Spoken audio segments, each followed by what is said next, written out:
All right, here's a good question. You're given a quadratic function, and you're asked to find the vertex, axis of symmetry, a max and min, and find that value. Okay, so a number of ways you can do that. First, you can complete the square. Good way. So what I'm trying to do is I'm trying to get the equation to look like that. So if I start with this, x squared plus 4x plus 9, it's nice that the a value in this case is a 1. And if the a value is a 1, then it's fairly straightforward to do it. If a is a number other than 1, then it's a little harder. Anyway, I'll take these two, and what I'd need to do, if there was an a value other than 1, I'd need to factor it out. In this case, I don't have anything. So rather than factoring, I can just complete the square.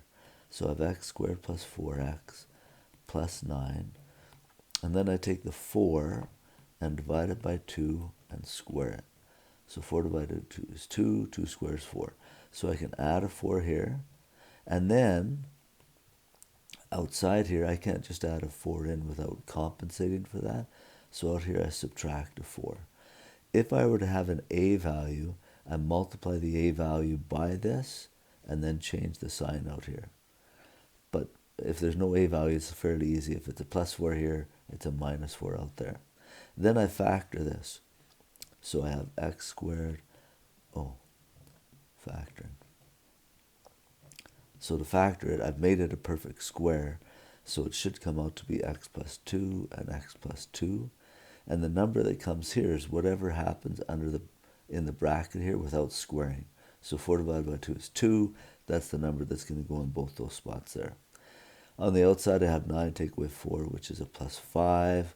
So I have x plus 2 squared plus 5. So here's where a lot of students mess up on signs. And it seems a little funny that you would change this sign here. But that's what you have to do every time, is change the sign of this one, but leave this one alone. Let me show you why that is. So in the general equation is this, ax minus h squared plus k. So if I want to make this look exactly like that, I really have to have a minus there. So I could write it like this, x minus a negative 2 squared plus 5.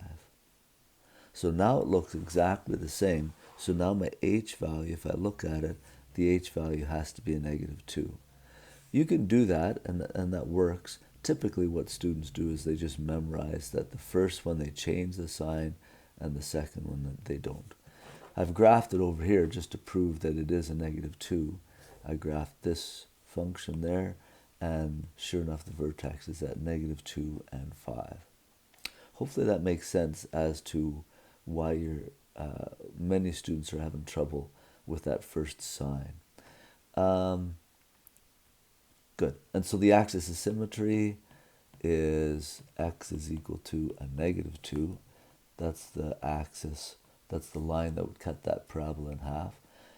Since the graph opens up, because a here is positive, the graph opens up.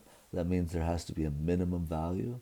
And the minimum value is y is equal to 5. That's as low as it can go.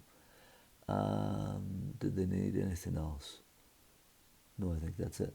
Oh, and they have to graph it, so you graph it like that. When you graph this, and maybe you're okay with the graphing, make sure you get 2 points. And typically I get the vertex, so I plot the vertex, and then I plot the y-intercept. In this case, it'd be a positive 9. So I just make sure that those 2 points are on the arc that my labs give you, and then you'll get it right. Hopefully that clears up that plus minus thing for the first coordinate of the vertex.